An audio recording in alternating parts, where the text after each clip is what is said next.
नमस्कार दोस्तों, आज हम आपको बताने वाले हैं कि पारसवा एकादशी व्रत कथा और महत्व। ये सारी जानकारी जानने के लिए आप हमारे वीडियो के अंत तक बने रहे।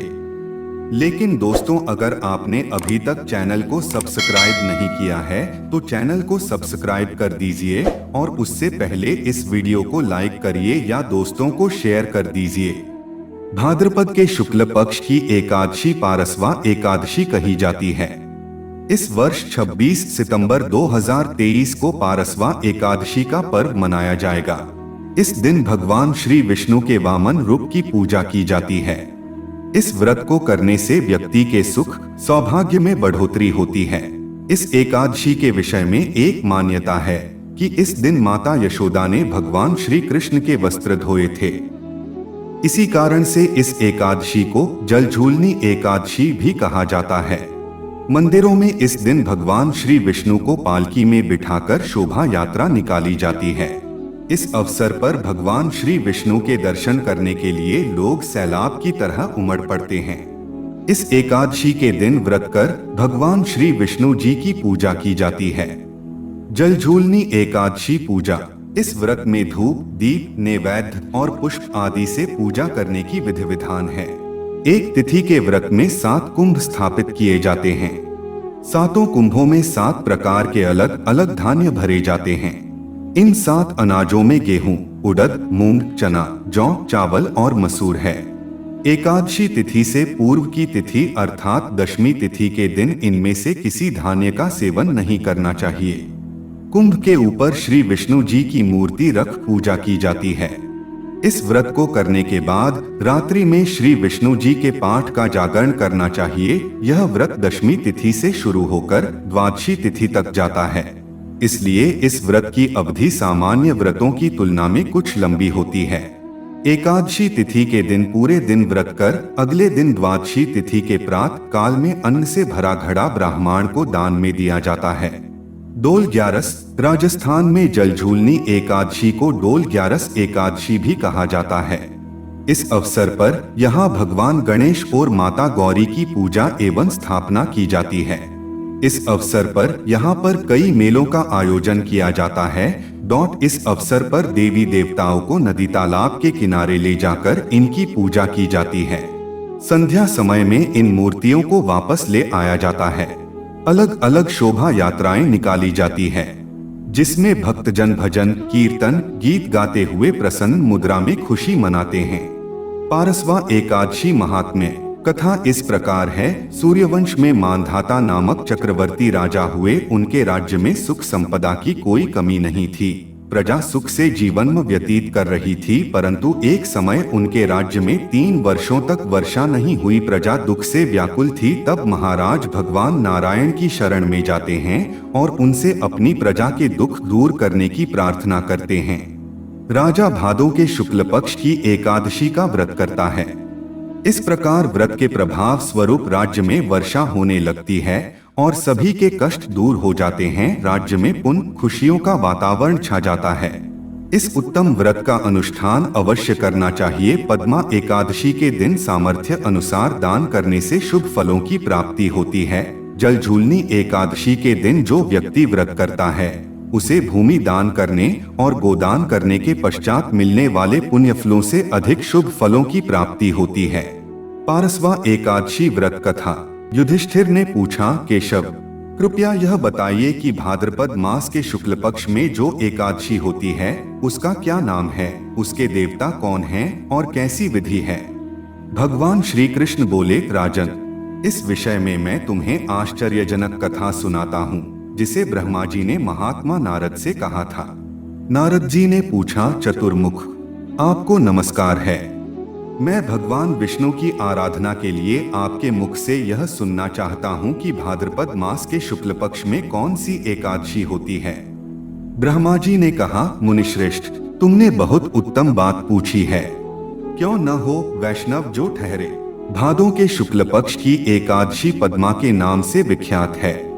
उस दिन भगवान ऋषिकेश की पूजा होती है। यह उत्तम व्रत अवश्य करने योग्य है। सूर्यवंश में मांधाता नामक एक चक्रवर्ती सत्य प्रतिज्ञ और प्रतापी राजर्षि हो गए हैं। वे अपने औरस पुत्रों की भांति धर्म पूर्वक प्रजा का पालन किया करते थे।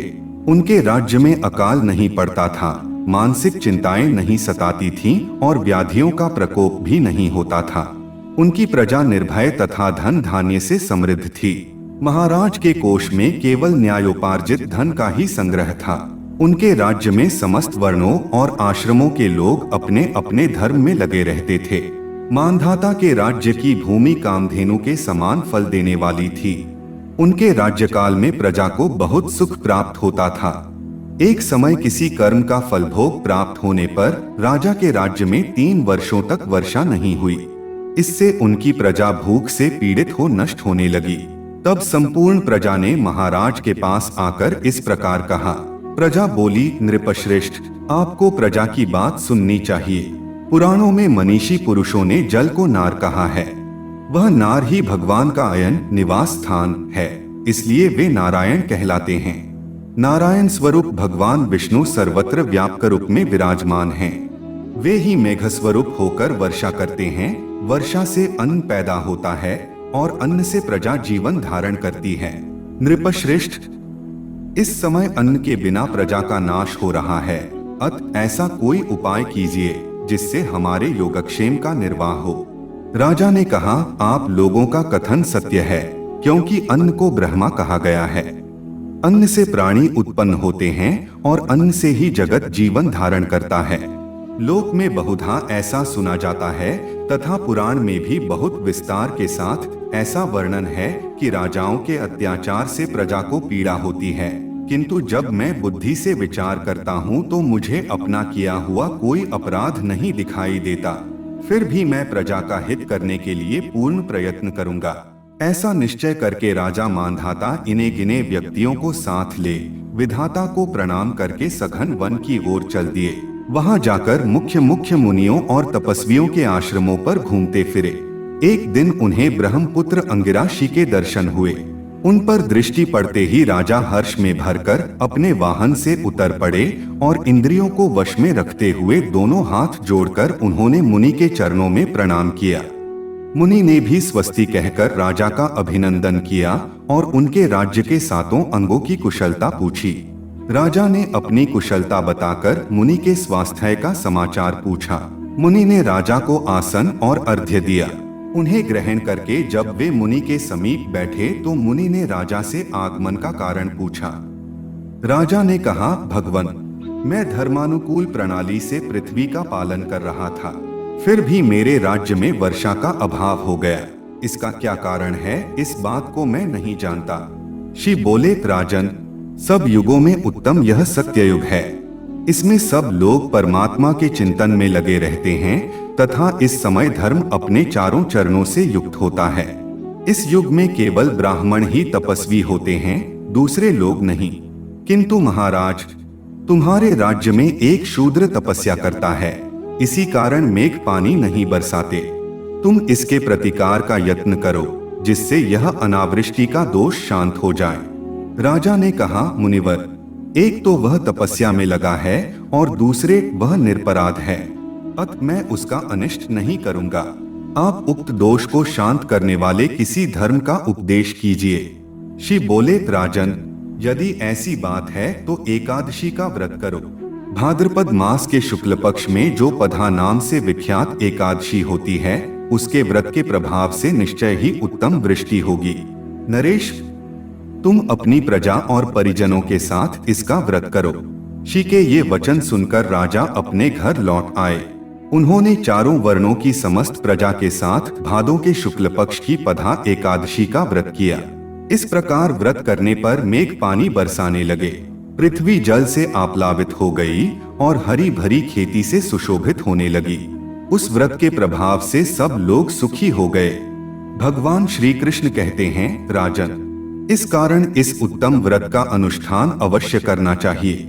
पद्मा एकादशी के दिन जल से भरे हुए घड़े को वस्त्र से ढककर दही और चावल के साथ ब्राह्मण को दान देना चाहिए। साथ ही छाता और जूता भी देना चाहिए। दान करते समय निम्नांकित मंत्र का उच्चारण करना चाहिए। नमो नमस्ते गोविंद बुध श्रवण संज्ञक अघोघ संशय कृत्वा सर्वसौख्य प्रदो भव भुक्ति मुक्ति प्रदश्चैव लोकाना सुखदायक है। दान नहीं भी कर सको तो जिन्होंने गुरु मंत्र लिया 5 माला अधिक जप कर लो और बाकी साधक हरिनाम का मानसिक जप कर ले। बुधवार और श्रवण नक्षत्र के योग से युक्त द्वादशी के दिन बुद्ध श्रवण नाम धारण करने वाले भगवान गोविंद आपको नमस्कार है। नमस्कार है। मेरी पाप राशि का नाश करके आप मुझे सब प्रकार के सुख प्रदान करें। आप पुण्यात्माजनों को भोग और मोक्ष प्रदान करने वाले तथा सुखदायक हैं। राजन, इसके सुनने से मनुष्य सब पापों से मुक्त हो जाता है। अगर हमारा वीडियो पसंद आया हो तो लाइक करिए और कमेंट में बताएं कैसा लगा। फिर मिलेंगे एक नए वीडियो के साथ। जुड़े रहिए भारतम भाग्यम के साथ।